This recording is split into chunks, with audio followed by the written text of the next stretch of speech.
오늘 하나님께서 우리에게 주시는 말씀 보겠습니다. 요한복음 1장 28절에서 34절까지의 말씀입니다. 요한복음 1장 28절에서 34절 말씀 보겠습니다. 제가 말씀을 읽겠습니다. 이 일은 요한이 세례 베풀던 곳 요단강 건너편 베다니에서 일어난 일이니라. 이튿날 요한이 예수께서 자기에게 나아오심을 보고 이르되 보라 세상 죄를 지고 가는 하나님의 어린 양이로다.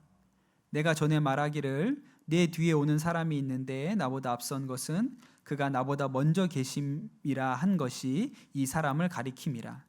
나도 그를 알지 못하였으나 내가 와서 물로 세례 베푸는 것은 그를 이스라엘에 나타내려 함이라 하니라. 요한이 또 증언하여 이르되 내가 보매 성령이 비둘기같이 하늘로부터 내려와서 그의 위에 머물렀더라. 나도 그를 알지 못하였으나 나를 보내어 물로 세례를 베풀라 하신 그 이가 나에게 말씀하시되 성령이 내려서 누구 위에든지 머무는 것을 보거든 그가 곧 성령으로 세례 베푸는 이인 줄을 알라 하셨기에 내가 보고 그가 하나님의 아들이심을 증언하였노라 하니라. 아멘. 하나님의 말씀입니다.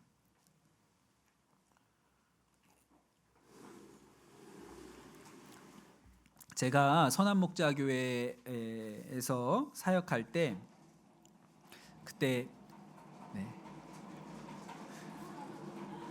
오늘 볼 게 좀 있어가지고 조용히 하려고 했는데 조용히 하는 건 불가능한 것 같네요. 제가 선한목자교회에 있을 때 그 코로나 시기가 지나갔잖아요. 그때 이제 우리도 진짜 난생 처음으로 온라인 예배라는 거를 그때 해봤습니다. 제가 청소년부 맡고 있었기 때문에 청소년부 예배를 온라인으로 처음 이제 드리기 시작했는데 그 청소년들이 그 온라인으로 예배를 잘 드리는 게 어렵죠. 뭐 집중을 하겠습니까? 그걸 뭐 끝까지 보고 있겠습니까? 그래서 우리가 여러 가지 이렇게 아이들 재미있을 만한 요소들, 관심을 가질 만한 그런 요소들을 그렇게 예배 중간에 넣어서 아이들이 이렇게 계속 관심을 가지게끔 하려고 그렇게 했거든요. 그러다가 무슨 생각이 문득 떠올랐냐면 우리 청소년부 아이들 중에 외국에 사는 애들이 있어요. 그 유학을 가거나 뭐 이렇게 부모님이 선교사로 나가거나 그런 일들 때문에 외국에 나가서 사는 우리 아이들이 있는데 그 아이들도 이제 온라인 예배는 같이 모일 수가 있으니까 연결해서 화상 통화로 그 아이들 얼굴을 좀 보여주고 이런 일을 해보자 이렇게 했거든요. 그래서 외국에 나가 있는 애들한테 연락을 해가지고 그때 이제 영상 통화를 같이 해가지고 너네 이렇게 얼굴을 보여줬으면 좋겠다 그렇게 얘기를 했거든요. 그런데 재미있는 것은 그렇게 몇몇 나라의 애들하고 연결을 했는데 다들 그냥 방에서 연결을 한 거예요. 그러니까 거기가 말은 미국이라 그러는데 여기가 미국인지 아닌지 알 수가 없어요. 방에 있으니까 그냥 똑같은 거예요. 그래서 여기가 미국인지 아프리카인지 복정동인지 전혀 알 수가 없는 상황이죠. 한 번은 이집트에 살고 있었던 우리 청소년들이 있었는데 걔네랑 연결을 했거든요. 역시나 방에서 했기 때문에 말은 이집트라 그러는데 우리가 뭐 이집트인지를 알 수가 있어야지. 제 생각에는 이런 거 한다 그러면 좀 센스가 있으면 어디 피라미드 앞에 가서 이렇게 했으면 얼마나 이렇게 좋겠어요. 피라미드 앞에서 뒤에 피라미드 보이시죠? 이집트 맞죠? 뭐 이러면 얼마나 이렇게 좋겠어요. 근데 이제 거기 그렇게까지 하기가 쉽지가 않은죠. 그러니까 여러분 장소가 가지는 특징이라는 게 있습니다. 그렇죠? 요새 정치인들이 출마 선언을 할 때 옛날에는 국회에서 많이 했거든요. 그런데 요새는 그렇게 안 하고 자신의 출마 선언에 의미를 부여하려고 특별한 장소 같은 데 가서 많이 합니다. 그래서 뭐 어떤 사람은 나는 이제 서민 속으로 들어가겠습니다. 그럼 동네 시장에 가서 출마 선언을 하고 또 어디는 뭐 독립운동가 기념관에 가서 내가 저 위인처럼 훌륭하게 돼보겠습니다. 뭐 이렇게도 하고요. 그다음에 뭐 역사적인 인물의 동상 앞에 가가지고 하기도 합니다.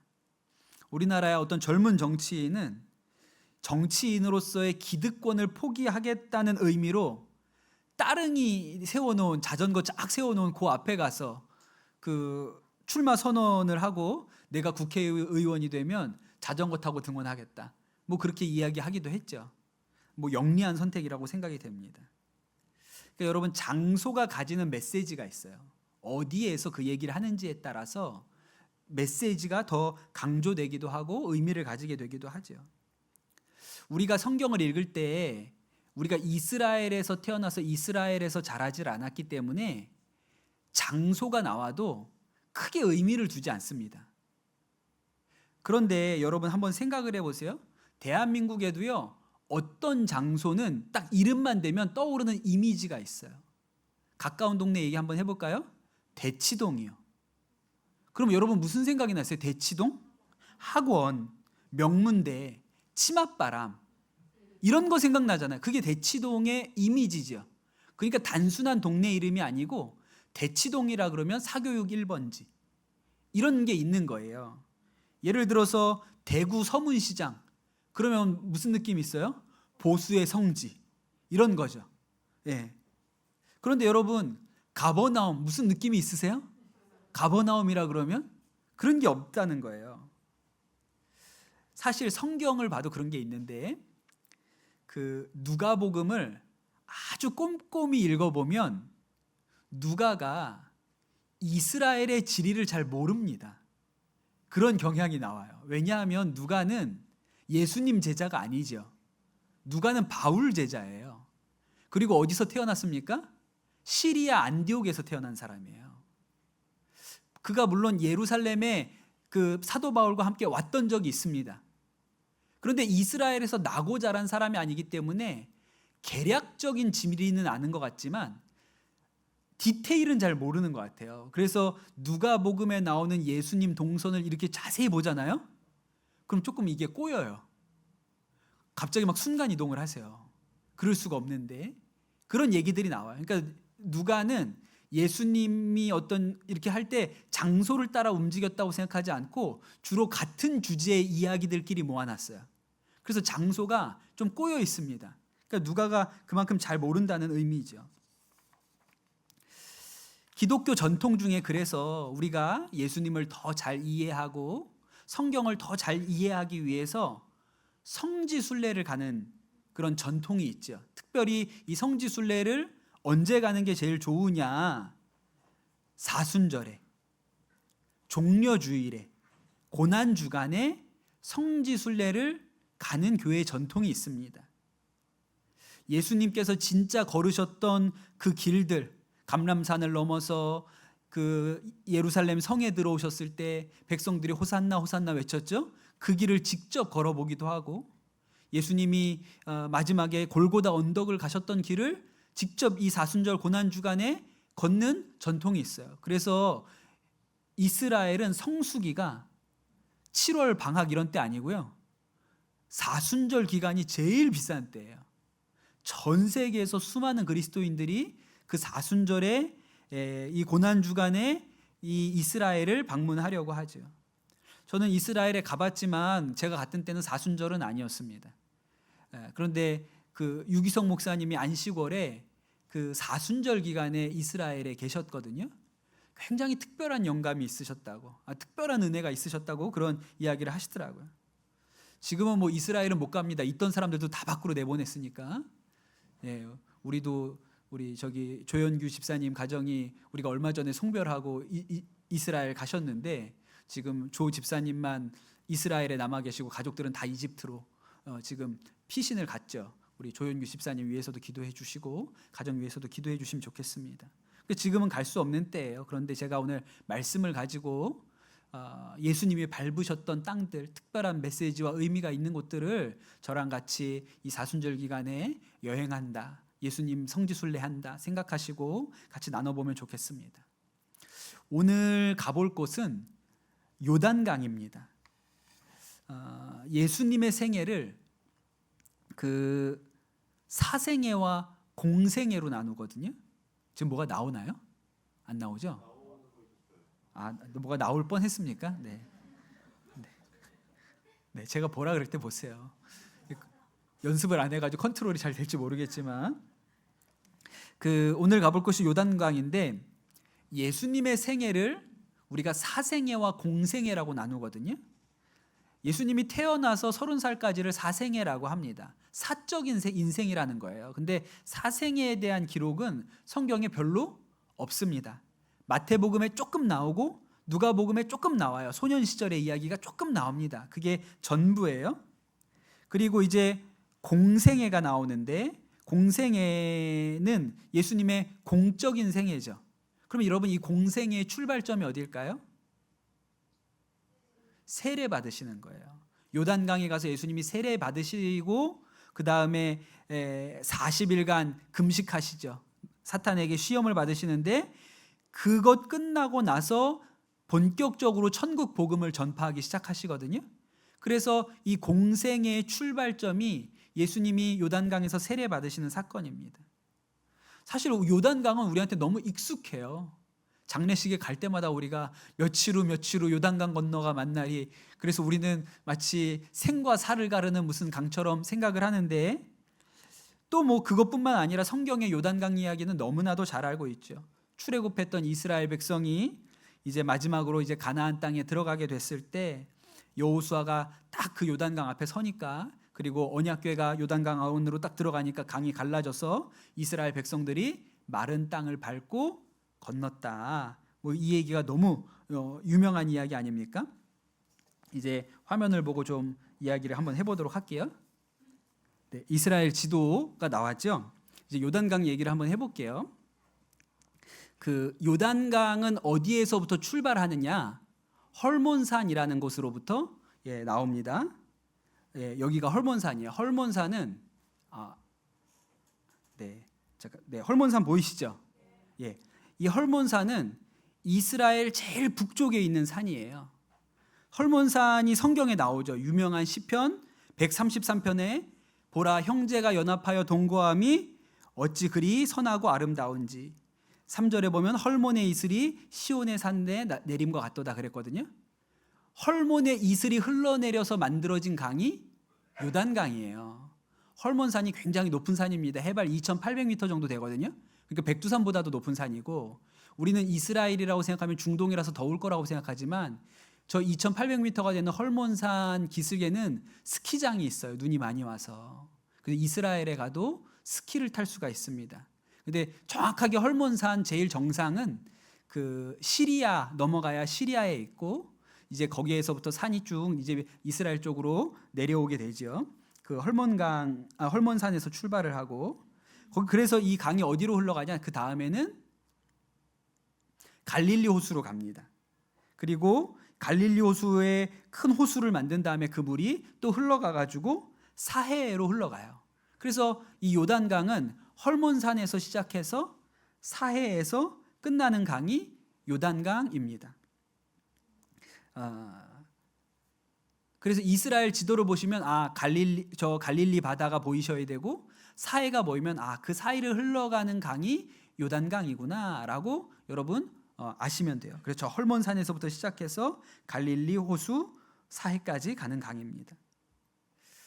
네, 또 거기 예루살렘이 있고요. 예루살렘이 여기쯤에 있어요. 이게 우리가 그냥 지도를 봐도 그냥 평평하잖아요. 지도가. 그래가지고 잘 모르는데 좀 입체적인 지도, 입체적으로 그리려고 노력한 이 지도를 보면 거기 MT 헐몬이라고 나온 거 보이세요? 그렇죠. 제일 높은 데에 제일 진한색 부분에 MT 헐몬이라고 나와 있죠. 헐몬산이고 그 기슭에서부터 강이 흘러나와서 갈릴리 바다로 흘러가게 됩니다. 여기를 상부 갈릴리라고 해요. 그래서 거기는 헐몬산에서 이제 갈릴리로 흘러가는 요단강이 있습니다. 이스라엘 가보면 이런 풍경은 없을 것 같은데 여기는 무슨 스위스 같은 느낌이잖아요. 근데 이스라엘에 이런 풍경이 있어요. 헐몬산이 원체 높은 산이기 때문에 거기는 눈이 4월, 5월에도 눈이 쌓여 있습니다. 그래서 저 멀리 보면 사실 이스라엘 사람들이 저 꼭대기까지는 못 가요. 거기는 시리아 영토이기 때문에. 근데 저 멀리 보면 저렇게 눈 덮인 산이 보이죠. 그리고 그 산에서부터 강이 흘러나와서 이렇게 옵니다. 여기도 보면 그 강이 보이고 강 저 뒤로 보면 산이 있는 거 보이세요? 눈이 조금 남아있는 산이 저렇게 있어요. 그래서 저 헐몬산에서 저 눈이 녹은 물이 흘러내려와서 요단강으로 흘러가는 겁니다. 그래서 여기가 이스라엘에서는 제일 푸릇푸릇하고 수목이 풍성한 지역이에요. 그렇게 해서 이제 갈릴리 바다로 들어갑니다. 그 요새 요단강에서 할 수 있는 액티비티 중에 카약이 있다 그래요. 그래서 근데 이 요단강 하부 요단강, 그러니까 갈릴리 남쪽에 있는 요단강에서는 저런 활동을 못 하고, 왜 못 할까요? 거기는 요르단과 국경선이기 때문에 함부로 강에 들어갈 수가 없어요. 그런데 갈릴리 이북에 있는 요단강에서는 저렇게 배 띄우고 카야킹 같은 것도 할 수 있어요. 너무 낭만 있지 않아요? 요단강에 가가지고 배를 띄워서 저렇게 한다는 게. 그래서 여러분, 저 사람들 배 타는 물길을 쭉 따라가서 끝까지 가보면 거기에 갈릴리 바다가, 저 끝에 갈릴리 바다가 펼쳐져 있는 게 보이죠. 갈릴리 호수는 굉장히 커요. 가서 보면 뭐 이렇게 작은 석촌 호수 정도 이런 느낌은 아니고요, 굉장히 큽니다. 그리고 이 갈릴리 바다가 이제 끝나면 이제 갈릴리 바다를 지나간 물이 다시 사해 쪽으로 흘러나가는데, 거기부터는 점점 사막 가운데로 물이 흘러가게 됩니다. 점점 건조해지고 수목이 별로 없어요. 그래서 그 갈릴리 바다 이북에 있는 요단강과 갈릴리 바다 남쪽에 있는 요단강은 완전히 모습이 다르죠. 여기도 그래도 나무가 좀 있죠. 그래서 위에서 찍어보면 이래요. 강이 안 보이는데 저 나무가 있는 데가 강이에요. 강 옆으로만 나무들이 있고 양쪽으로는 다 광야, 사막이 됩니다. 그래서 이 강이 마지막으로 사해로 흘러 들어가는 거예요. 지금 보시는 사진은 이제 사해로, 이 강이 끝나고 저 앞에 있는 사해로 흘러 들어가면 이제 요단강이 끝나게 됩니다. 여러분, 이제 요단강 그림을, 사진들을 제가 여러 장을 보여드렸는데 어떠세요? 이 요단강을 보신 느낌이 어떠십니까? 우리 개념으로는 이 정도는 강이라고 부르지 않습니다. 한강이 굉장히 큰 강이에요. 우리는 이 정도는 강이라고 안 하고 천이라고 하죠. 제가 볼 때 이 요단강이 한강이랑은 비교할 수가 없고 탄천 정도? 요 앞에 세곡천도요. 저쪽 좀 깊은 데 가고 넓은 데 가면 요 정도 물이 돼요.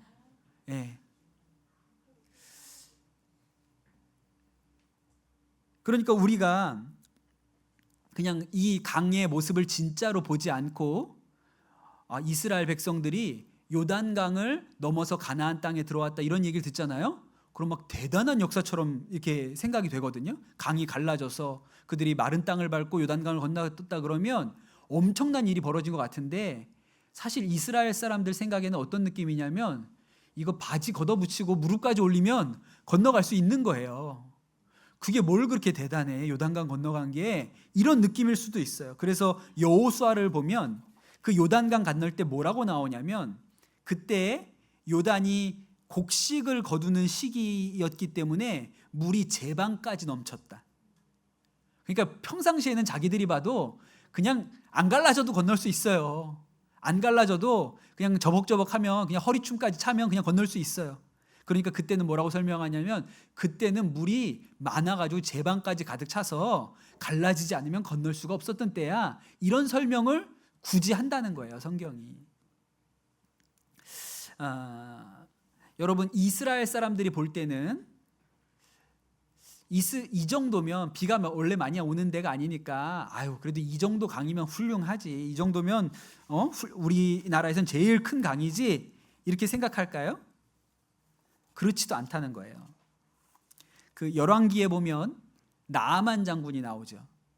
이 나아만 장군은 아람 사람입니다. 지금으로 치면 시리아라는 나라의 군사령관이거든요. 근데 이 나아만 장군이 그 나병에 걸려요. 그런데 이 나병을 뭐 고칠 방법이 없는데, 그 여종이 히브리 여종이었는데, 이 여종이 하는 얘기가, 우리 고향에 가면 엘리사 선지자님이 있는데 엘리사 선지자님은 고치실 수 있을 텐데요. 그 얘기를 듣고 나아만 장군이 왕에게 허락을 받고 엘리사를 만나러 내려옵니다. 그래서 자신은 당연히 엘리사에게 줄 선물도 준비하고 만나면 나를 손을 얹고 뭐 이렇게 기도해 줄 줄 알았는데, 엘리사가 어떻게 해요? 나와 보지도 않습니다. 그리고 자기의 시종을 시켜가지고 가가지고 요단강 가서 씻으라 그래라. 7번 씻으라 그래라. 그렇게만 하는 거예요. 나만이 이 말을 듣고 너무 자존심이 상하죠. 내가 저 아람의 군사령관인데 내가 여기까지 왔는데 얼굴도 쳐다보지 않는다고? 요단강에 가서 7번 씻으라고? 화가 나서 그냥 돌아가 버리려고 하죠. 그때 나아만 장군이 뭐라고 얘기했냐면 이렇게 얘기했어요. 다메섹강 아바나와 바르발은 이스라엘의 모든 강물보다 낫지 않느냐? 내가 거기 가서 몸을 씻으면 깨끗하게 되지 아니하겠느냐? 이렇게 얘기하거든요. 야, 저 요단강 가서 나한테 씻으라고? 다메섹에 있는 아바나강과 바르발강은 저거보다 훨씬 더 좋아. 저거 뭐 조그맣고 별 볼 일도 없고 시궁창 같은 데 가서 거기 가서 씻는다고 나병이 낫겠어? 야, 그냥 다메섹 가가지고 거기 가서 씻자. 이렇게 얘기했다는 거예요. 그러니까 당대 사람들이 봐도 요단강이 그렇게 대단하게 보이는 강이 아니었어요. 게다가 여러분 옛날 사람들이니까 아이고 동네에만 살아가지고 뭐 큰 강 이런 거 잘 모르지, 그냥 동네에서 보이는 게 전부인 줄 알지, 이럴 것 같죠? 여러분 옛날 사람 무시하지 마세요. 옛날 사람들이라고 모르는 거 아니에요. 여러분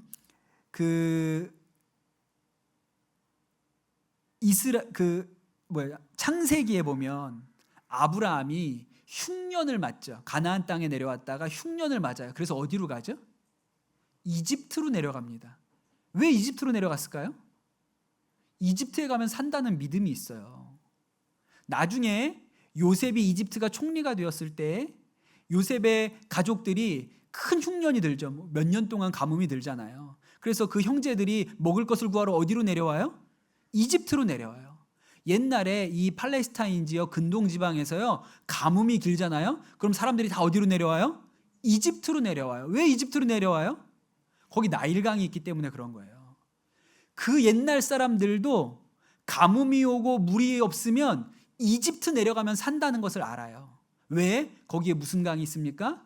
나일강이 있어요. 나일강은 요단강하고는 수준이 다른 강이거든요.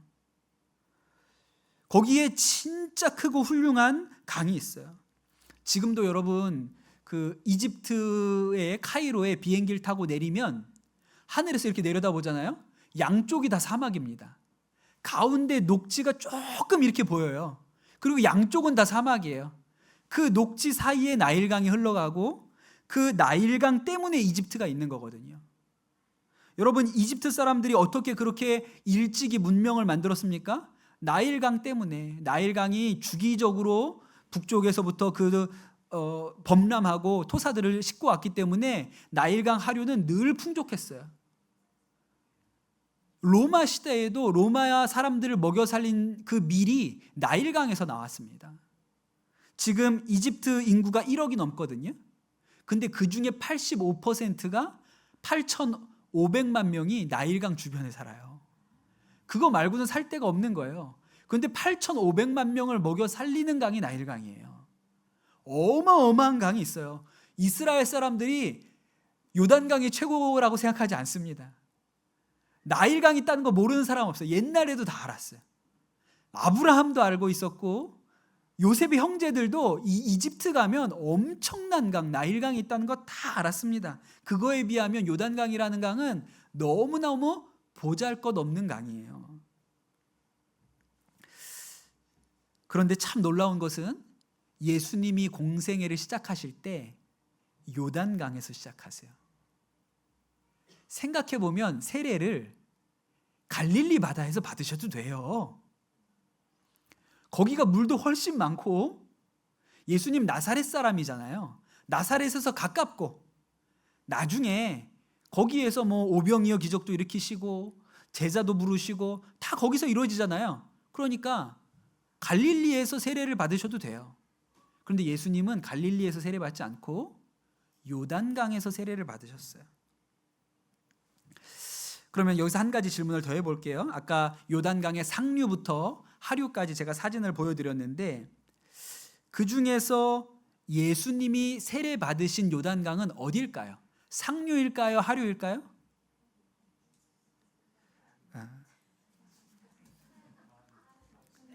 중간. 네. 이 지도 다시 한번 볼게요. 성경을 읽어보면 공관복음서 마태, 마가, 누가복음서에는 그냥 요단강이라고만 나오거든요. 요단강에서 세례를 받으셨다라고만 나와요. 근데 아까 말씀드린 것처럼 요단강은 저렇게 길어요. 헐몬산부터 사해까지 가니까. 요단강 도대체 어디냐? 그런데 힌트가 있죠. 세례 요한이 유대 광야에서 회개하라고 외쳤어요. 그러니까 상부는 아닌 거예요. 상부는 광야가 아니니까. 저 하부 사해 쪽에 붙어 있는 쪽이 광야지, 저 갈릴리 이북은 거기는 광야가 아니거든요. 그러니까 남쪽이란 말이에요. 그런데 요한복음에만 유일하게 뭐라고 나오냐면 오늘 읽은 말씀 28절에 이 일은 요한이 세례 베풀던 곳 요단강 건너편 베다니에서 일어난 일이다, 이렇게 나와요. 요단강 건너편 베다니라고 나오거든요. 우리 지난주에 나사로가 다시 살아난 얘기 말씀을 드렸죠. 나사로 집이 어디에 있었어요? 베다니에 있습니다. 그런데 그 베다니와 오늘 말씀에 나오는 베다니는 완전히 다른 거예요. 그러니까 우리는 이런 거 모르니까 그냥 베다니면 다 똑같은 데인 줄 알고, 나사로네 집 옆에는 요단강이 있고 거기서 산을 넘으면 감람산이야. 요단강과 감람산은 같이 있는 거야. 이게 모르면 그냥 그렇게 되는 거예요. 두 베다니는 완전히 다른 곳입니다. 나사로가 살았던 베다니는 예루살렘 옆에 붙어 있는 베다니고, 오늘 말씀에 나오는 베다니는 요단강 건너편 베다니라 그랬어요.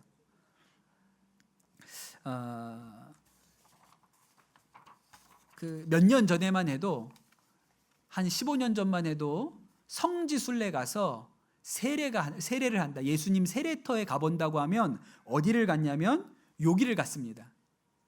그 갈릴리 바다가 끝나고 요단강이 시작되는 그 바로 시작 지점에 야르데니트라는 세례터가 있었어요. 그래서 거기를 가서 세례를 받았거든요. 여기 보면 그렇게 써 있죠. 조단 리버, 그 다음에 baptismal place, 세례받는 장소라고 돼 있잖아요. 요 그림 보면 오른쪽 귀퉁이에 보면 저기 무슨 문 같은 게, 강 위에 문 같은 게 보이죠. 그게 수문이에요. 그게 갈릴리 바다에서 요단강으로 흘러 들어오는 물을 조절하는 수문이거든요. 그래서 바로 갈릴리 바다에서 요단강이 만나는 그 지점쯤에 세례터가 있었어요. 그래서 성지순례 중에 세례받는다, 예수님이 세례받았던 요단강에서 세례받는다 그러면 여기에서 세례를 받았는데 여기는 진짜 예수님이 세례받으신 곳이 아닙니다. 근데 왜 여기서 받았냐? 예수님이 진짜 세례받은 장소는 갈 수가 없었기 때문에 그래요. 왜냐하면 여기에요. 또 여기가 아름답기도 아름다워요. 밑으로 내려가면 사막밖에 없고, 여기가 그래도 뭐 수목도 풍성하고 그러니까 여기서 세례를 많이 받았어요. 지금도 하얀 옷 입고 세례를 하고 계시죠. 그런데 지금 예수님 세례 받으신 곳이 어디냐? 진짜 장소는 사해로 들어가는 입구에 있습니다. 사해로 들어가는 입구에 진짜 장소가 있어요. 그런데 여기는 왜 못 갔냐면 여기가 요르단과 바로 마주한 국경이에요. 요르단과 이스라엘이 지금은 잘 지내는데 전쟁도 했고 오랜 동안 긴장 관계에 있었잖아요. 아까 요단강 보셨지만 요단강이 탱크를 몰고 가면 그냥 건널 수도 있어요. 장소만 잘 찾으면 특별한 장치 없어도 그냥 돌파가 가능합니다. 그래서 이스라엘이 저 요단강만 믿고 못 쳐들어올 것이다 이렇게 생각할 수가 없기 때문에 거기에다가 뭘 깔아놨냐면 지뢰를 어마어마하게 매설을 해놨어요. 그래서 예수님 세례터가 있었지만 한 15년 전까지는 접근을 못했습니다. 그런데 최근에 열었고, 한 10몇 년 됐어요. 열었고 그 다음부터는 이제 세례터, 예수님 진짜 세례터로 갈 수 있게 됐죠. 이 장소예요. 가보면 여기는 이렇게 황량합니다. 그러니까 세례 요한이 저 수목이 풍성한 갈릴리에서 회개를 외친 게 아니라 저 사막에 나와서, 광야에 나와서 외쳤고, 요 사진 그림 보시면 거기 중간쯤에 주차장 보이고, 주차장 넓게 보이시죠? 까만데, 그 뒤에 보면 이렇게 뭐가 솟아 있잖아요. 탑 같은 게, 거기가 세례터예요. 가보면 그 주변에도 다른 데로 들어가지 말라고 철조망으로 다 막아놨어요. 길만 뚫어놨다는 거예요. 함부로 돌아다니지 말라. 거기 보면 danger mines라고 되어 있죠. mines가 뭐예요? 쥐레가 있어서 아무데나 들어가지 말라. 철조망으로 다 막아놨습니다. 이제 세례터로 가보면 이렇게 돼 있어요. 요단강이 흘러가는 게 보이시죠? 네. 강 북쪽에 아까 그 멀리 서 있던 높은 구조물, 이게 세례 요한을 기념하는 교회입니다. 그런데 요게 강이고 저 교회가 있는 쪽은 요르단이에요. 그 다음에 쭉 가보면 왼쪽 끝에 보면 계단 같은 게 보이시죠? 왼쪽 끝에 계단 같은 게 보이시죠? 거기가 이스라엘에서 접근할 수 있는 세례터예요. 그리고 반대쪽 건너에는 요르단이에요. 그러니까 이스라엘과 요르단이 얼마나 가까워요. 이게 무슨 휴전선 같은 게 아니에요. 가까이서 보겠습니다. 지금 여기는 이스라엘 지역에서 요단강을 본 거예요. 흰옷 입은 사람들이 지금 이스라엘 쪽에 있는 거고, 그 강 건너면 바로 요르단이 있습니다. 그러니까 저기 어떻게 건너요? 그냥 바지 걷으면 건너죠. 예, 그냥 바지 걷고 걸어가면 요르단으로 넘어갈 수 있어요. 그러니까 여기를 개방을 안 했던 건데 지금은 잘 지킵니다. 그래서 군인들이 곳곳에 있어요. 그리고 여기가 예수님이 세례 받으신 요단강이고, 근데 말씀해 보면 뭐라고 나와요? 요단강 건너편 베단이라 그랬잖아요. 그러니까 정확하게는 이스라엘 쪽이 아니고 요르단 쪽인 거예요. 요단강 건너편이라 그랬으니까. 그러니까 진짜 예수님 세례 받은 장소에 가보겠다 그러면 이스라엘에서 가실 일이 아니고 요르단에서 가셔야 진짜인데, 그리고 지금 근데 옛날에는 강의 지류가 조금 달랐던 모양이에요. 요단강 건너 베단이라는 곳은 거기에서 걸어서 조금 더 안쪽으로 들어갑니다. 여기 이 강 있는 데서 지금 요거는 요르단에서 이스라엘을 본 사진이에요. 지금 여기 군인들 있죠? 벌써 기아 빠져 보이는 게 요르단 군인처럼 보이잖아요. 예, 벌써 배도 나왔고 뭔가 이렇게 설렁설렁 하는 게 이스라엘 군인처럼은 안 보이고 요르단 군인처럼 보이죠. 그 건너편이 이스라엘이고 지금은 요르단 쪽입니다. 그런데 요단강 건너 베다니는 여기에서 걸어서 좀 더 안쪽으로 들어가 보면 있어요. 여기가 예수님 세례받은 장소라고, 그 근처에 멀지 않은, 걸어서 뭐 한 10여 분 정도만 걸어가면 있는 곳인데 여기가 예수님 세례받은 장소라고 그렇게 알려져 있습니다. 여기가 그 베단이라고 알고, 그렇게 생각하는 이유가 뭐냐면 저 위쪽에 이렇게 널찍하게 지붕 씌워놓은 장소 있죠. 그 밑에 옛날에 예수님 세례터를 기념하는 교회를 세웠던 흔적이 있어요. 그래서 여기가 요단강 건너편 베단이구나라고 그렇게 생각을 하는 것입니다. 여기가 예수님 세례받은 장소예요. 그런데 여러분, 제가 오늘 왜 이 말씀을 드리냐면, 이 보잘것없는 강에서, 우리가 그냥 성경에 나오는 요단강 하니까 대단하다고 생각하지만 실제로 가서 보면 너무나도 보잘것없는 요단강에서 예수님이 세례를 받으신 게 어떤 의미가 있을까? 여러분, 요단강이 볼품도 없고 물도 많지 않지만 아주 독보적인 기록이 한 가지 있습니다. 1등, 지구에서 1등인 게 있어요. 요단강이. 뭐가 1등일까요? 지구상에서 가장 낮은 곳으로 흐르는 강이 요단강입니다. 가장 낮은 곳으로 흘러요. 이스라엘 지형은 굉장히 독특하거든요. 그 우리나라 지형을 동고서저라고 하잖아요. 태백산맥 쪽은 높고, 동쪽에 있는 태백산맥 쪽은 높고, 거기서 서서히 낮아져서 서쪽으로 이렇게 내려오는 지형을 가지고 있잖아요. 이스라엘도 비슷합니다. 이스라엘 지형을 한번 볼게요. 이거를 설명드리기가 되게 어려워서 제가 지도를 찾다가 이런 지도를 하나 찾았어요. 관광 지도인데, 그 이스라엘이라는 글씨 밑에 흰 눈으로 덮여 있는 산이 보이시죠? 그게 헐몬산이에요. 거기에서부터 강이 흘러나와서 첫 번째 조그만 물이 보이시죠? 거기가 갈릴리 바다예요. 그리고 그 물이 흘러 들어가서 밑에 있는 사해로 들어가죠. 넓은 물이 사해입니다. 근데 여기가 그 갈릴리 바다부터 사해로 흘러가는 이 길이 아주 깊은 계곡이에요. 아주 깊은 계곡입니다. 제가 요 이스라엘 지도를 동서로 좀 잘라볼게요. 이런 식으로 좀 잘라보겠습니다. 요 분홍색 선대로 이렇게 자른 거예요. 그럼 어떻게 보이냐면 옆에 보이는 그림처럼 보여요. 여러분 그 왼쪽에 있죠, 여러분. 왼쪽에 있는 바다가 지중해입니다.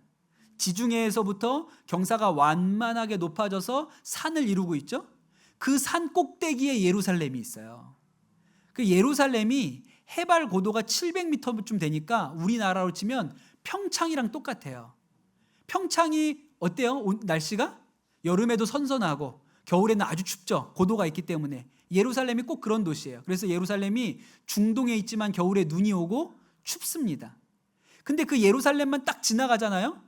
아주 벼랑과 같은 골짜기가 나와요. 아주 급격한 경사로 떨어지는데 그 계곡이 얼마나 깊으냐면 해수면보다도 더 낮습니다.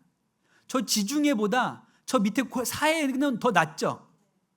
마이너스 400m예요. 사해의 해수면 기준으로 사해의 높이는 마이너스 400m예요.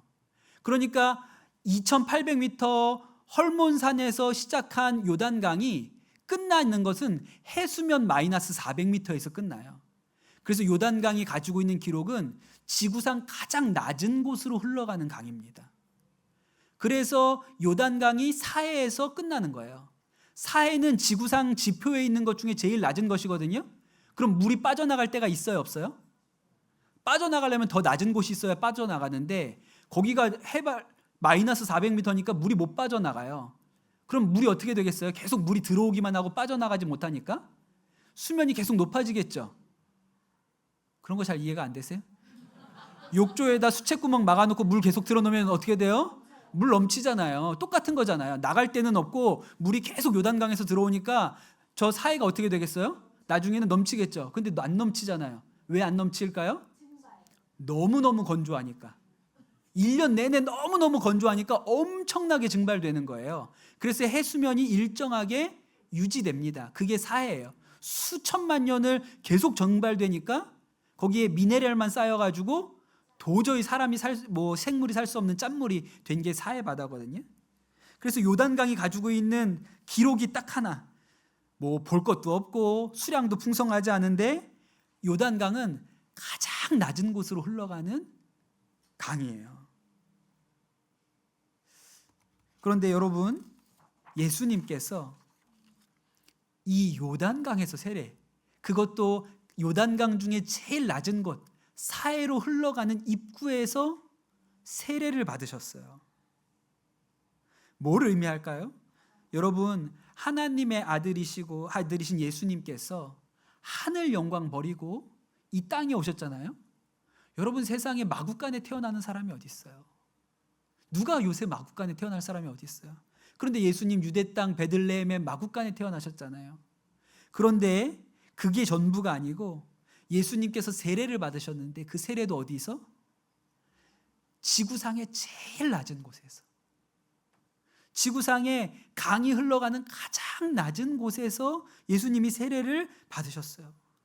우리 생각에 세상의 구원자 하나님의 아들이라고 하면 위대한 나일강의 아들 이러면 너무 멋있는 거예요.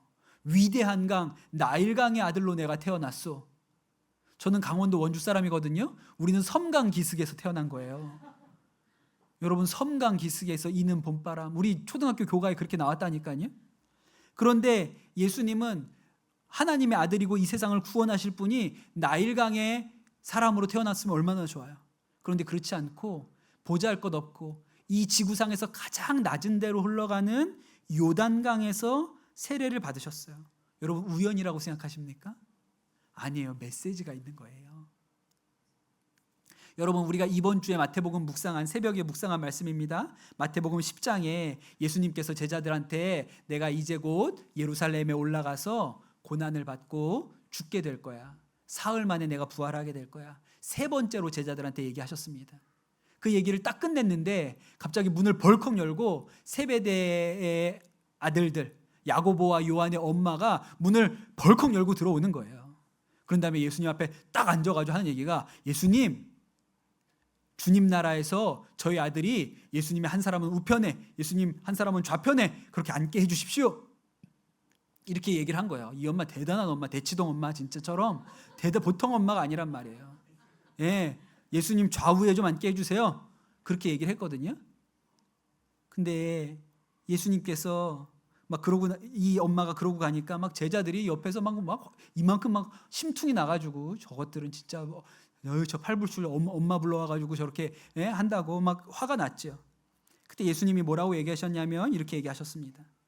이방인의 집권자들이 그들을 임의로 주관하고 고관들이 그들에게 권세를 부리는 줄 너희가 알거니와 너희 중에는 그렇지 않아야 하나니 너희 중에 누구든지 크고자 하는 자는 너희를 섬기는 자가 되고 너희 중에 누구든지 으뜸이 되고자 하는 자는 너희 종이 되어야 하리라. 인자가 온 것은 섬김을 받으려 한 것이 아니라 도리어 섬기려 하고 자기 목숨을 많은 사람의 대속물로 주려 함이다. 그렇게 얘기하시죠. 예수님은 낮은 데로 오신 거예요. 낮은 데로, 섬기는 자로, 바닥으로 가장 낮은 곳으로 예수님이 오셨어요. 그래서 이 땅에서 사역하실 때 병든 사람들, 문둥병자, 버림받은 사람들, 세리와 창녀들, 여인들의 친구로 사셨습니다. 그리고 죄인을 위하여 죽으셨죠. 그런데 그 공생애의 출발이 가장 낮은 강에서, 지구상에 흐르는 강 중에 가장 낮은 요단강에서 세례받는 일로 시작하신 거예요. 그런데 여러분, 예수님께서 그 지구상 가장 낮은 곳에서 세례를 받을 때 하늘에 계신 하나님, 아버지 되시는 하나님께서 뭐라고 하셨습니까? 성령이 비둘기같이 내려오는데 저 하늘에서 들리는 얘기가 이는 내 사랑하는 자요 내 기뻐하는 자다. 하늘 보좌를 버리고 하나님과 본질상 한 분이신 분이, 본체이신 분이 하늘 영광을 버리고 땅에 내려와서 이 세상에서 가장 낮은 강에서 세례를 받는데 그것을 하늘에서 내려다보고 계신 하나님이 이는 내 사랑하는 자요 내 기뻐하는 아들이라 이렇게 하셨다는 거예요. 저는 너무 놀라운 일이고 이 일을 생각할 때 하나님의 마음이 어떤 것인지, 예수 그리스도를 이 땅 가운데 보내신 하나님의 마음이 어떤 것인지 생각하면 너무너무 감동이 됩니다. 제가 요단강에 가봤지만 사실 요단강은 뭐 예수님 빼놓고 나면 뭐 그렇게 큰 감동이 있는 강은 아니에요. 무슨 대단한 뭐 이렇게 멋있는 광경이 있는 건 아니잖아요. 제가 지금까지 태어나서 가본 곳 중에, 가서 봤던 강 중에 가장 인상적이었던 강은 인도에 있는 겐지스 강입니다. 그 인도 사람들은 겐지스라고 안 하고 강가라고 하거든요. 우리도 강가라고 하는데 거기는 이 겐지스 강을 강가라고 합니다. 세상에 그렇게 특이한 데는 없어요. 가보면 여기는 진짜 어떻게 세상에 이런 데가 있지? 그런 생각이 드는 데가 겐지스 강이거든요. 바라나시라는 곳이 그렇습니다. 힌두교에서는 그 강물에다가 목욕을 하면 죄가 씻어진다고 생각해요. 그래서 인도 사람들은 그 강물에 와서 몸을 씻습니다. 그리고 또 한 가지, 거기에서 죽어서 화장되어 죄를 강에다 뿌리면 극락왕생한다고 그렇게 믿어요. 그래서 죽을 때가 되면 사람들이 다 바라나시라는 곳으로 옵니다. 그리고 거기서 죽으면 그 강가 옆에서 화장을 해서 그 죄를 강에다 뿌려요. 그런데 그 강에서 사람들은 목욕을 합니다. 입도 헹궈요. 대장균이 어마어마해요. 가서 보면 그러니까 거기 죽어가기를 기다리는 사람들, 장례 치르는 사람들, 시체를 태우는 사람들, 또 그 장례 치를 때 거기에다 막 꽃 같은 걸 주렁주렁 덜어주거든요. 그 옆에 소가 와서 그걸 뜯어먹고 있어요. 그 다음에 그물에 들어가서 목욕하는 사람들 있죠. 애들 거기서 수영하죠. 별의별 종류의 장사꾼이 다 있습니다. 귀 파주는 사람, 안마하는 사람, 뭐 별의별 종류가 다 있어요. 그리고 별의별 종류의 성직자가 다 있어요. 아무튼 세상에서 이렇게 복잡하고 재밌는 데가 없어요. 거기는 무슨 이렇게 바라나시 가면 무슨 맛있는 집 찾아다니고 멋있는 풍경 찾아다니고 재미있는 놀거리 찾아다니고 이런 데가 아닙니다. 그냥 강가에 앉아가지고 그 강을 바라보고 있잖아요. 그럼 인생 무상이 그냥 느껴져요. 무슨 도인이 되는 것 같아요. 그냥 그 강에 앉아가지고 하루 종일 내려다보고 있으면 너무 이상해요. 그 수많은 사람이 쉴 새 없이 움직이고 사람이 죽고 불태우고 목욕하고 별의별 일이 다 일어나는데 강은 너무 소리 없이 흘러가요. 그게 나중에는 무서울 정도예요. 그런 데거든요. 그런데 그 인도를 그렇게 좋아하는 류시화라는 시인이 그 인도에 가서 그 바라나시에 갔던 이야기를 합니다. 이런 얘기를 해요. 그 바라나시에 가서 할 게 없어요. 거기 뭐 가서 뭐 합니까? 그냥 아침에 일찍 가가지고 그 강가에 이렇게 앉아가지고 보고 있는 거예요. 물은 힌두교인 아니면 못 들어갑니다. 너무 더럽기 때문에 피부병 걸려서 못 들어가니까 우리는 그냥 지켜만 봐요. 사람들 목욕하는 거 구경만 하는 거예요. 근데 자기가 이렇게 나와서 앉아 있는데 자기 옆에 조그만 여인 하나가 이렇게 손을 더러운 붕대로, 양쪽 손을 더러운 붕대로 이렇게 감고 그냥 이렇게 새처럼 쪼그리고 이렇게 앉아 있더라는 거예요. 그냥 처음에는 별로 관심이 없었죠. 그냥 그런 사람이 있나 보다 했는데 그 다음날 그 자리에 또 나가서 강을 보러 나갔는데 그 여자가 또 거기 그러고 있는 거예요. 그 다음날도 있고 그 다음날도 있었습니다. 그래서 그 다음부터는 가가지고 계속 보니까 아침마다 보니까 이렇게 눈 인사를 했다는 거예요. 안녕하세요. 그냥 이렇게 눈 인사를 했더니 이 여자도 이렇게 보고 이렇게 하여튼 그런지는 모르겠는데 엷은 미소를 짓는 것 같은 느낌이었다 그랬어요. 그러나 무슨 대화도 하지 않았고 말도 걸지 않았습니다. 그렇게 한 열흘쯤 바라나시에서 머물다가 아이고 이제 강도 볼 만큼 봤다 이런 생각이 들어서 이제 떠나야지라고 마음을 먹었어요. 그리고 오늘 내가 오후에는 버스 타고 딴 데로 가야겠다라고 마음을 먹고 아침에 그 강가에 나갔거든요. 이제 떠날 거니까 처음으로 그 여자한테 지나가는 짜이왈라, 그 짜이라고 홍차를 이렇게 길거리에서 팔거든요. 그 짜이왈라를 불러서 짜이를 한 잔 더 달라 그래서 그 여인한테 줬대요. 처음으로 열흘 만에 처음으로 여인한테 짜이 한 잔을 건네고 그리고 그 여인의 붕대 감은 손을 잡고 전 이제 떠나요. 잘 지내세요. 행복하세요. 그렇게 인사를 했다는 거예요. 근데 여인이 흠칫 놀라는 것 같기는 했는데 별다른 반응이 없었어요. 그래서 그렇게 인사를 하고 일어나서 나왔습니다. 그래서 카트만두를 가고 싶어서 그 바라나시 터미널에 갔다가 거기서 마음이 바뀌었어요. 며칠 더 있고 싶다. 그런 생각이 들어서 다시 바라나시로 돌아왔거든요. 그리고 그 다음날 또 강가로 간 거예요. 그 여자가 또 거기 있었죠. 근데 그 여자가 이 류시아를 보더니 갑자기 일어나서 지나가는 사람들한테 막 큰 소리로 얘기를 하더라는 거예요. 막 떠드는데 화난 것 같진 않았다 그랬어요. 웃으면서 얘기하는 것 같은 느낌이었다 그랬어요. 그러나 그녀가 뭐라고 얘기하는지 모르죠. 인도말로 하니까 뭐라고 얘기하는지 모르는데 막 큰 소리로 떠들더라는 거예요. 그런데 그 앞을 지나가던 한 인도 남자가 이 류시아를 보더니 이렇게 얘기를 했대요. 저 여자가 지금 뭐라고 얘기하는지 압니까? 저는 몰라요. 전 인도말을 알아들을 수가 없습니다. 그랬더니 그 남자가 해주는 얘기가 이 여자가 지금 당신이 어제 자신의 손을 잡았다고 말하고 있어. 그리고 지난 몇 년 동안 자신의 손을 잡은 사람은 당신이 처음이라고 말하고 있어. 누가 문둥병에 걸린 여자의 손을 잡아주겠냐고. 그래서 이 여자가 지금 너무너무 행복하다고 이 남자는 정말 훌륭한 사람이라고 지나가는 사람들한테 외치고 있는 것이요. 이렇게 얘기를 했다는 거예요. 여러분, 누가 이 겐지스 강에서 죽음을 기다리고 있는 문둥병 걸린 여인의 손을 누가 잡습니까? 그런 사람이 없어요. 그런데 이 남자가 모르고 실수로 몰라서 덥석 잡은 거예요, 마지막 날. 그런데 이 여자가 너무너무 감동을 해가지고 내가 수년을 여기 나와 있었지만 내 손을 잡아준 사람이 한 명도 없었는데 저 동양 남자가 내 손을 잡아줬다고 사람들한테 너무 기뻐서 그 얘기를 막 소리를 질러서 하고 있다는 거예요. 근데 여러분, 그 사람은 모르고 우연히 잡은 거예요. 그런데 예수님은 하늘 보좌를 버리시고 낮고 낮은 우리 가운데로 오셨어요. 실수로 오신 게 아닙니다. 모르고 오신 게 아니에요. 그분은 일부러 마구간에서 나셨고 이제 세상에서 가장 낮은 강에서 거기에서 세례를 받으셨어요. 그리고 병들고 가난한 사람들, 버림받고 손가락질하는 사람들과 함께 하셨고 오늘 요한이 말하는 것처럼 세상 죄를 지고 가는 하나님의 어린 양으로 이 세상에서 사셨어요. 그것은 우연이 아니고 의지였습니다. 일부러 그렇게 하신 거예요. 일부러 우리를 향한 하나님의 마음이 어떤 것인지를 보여주시기 위해서 그렇게 하신 것이죠. 여러분, 바라기는 여러분 이 사순절에 우리를 만나기 위하여 이 낮고 낮은 땅까지 내려오신 예수 그리스도를 여러분 만나시는 은혜가 여러분에게 있게 되시기를 축복합니다. 가장 낮은 곳으로 오셨어요.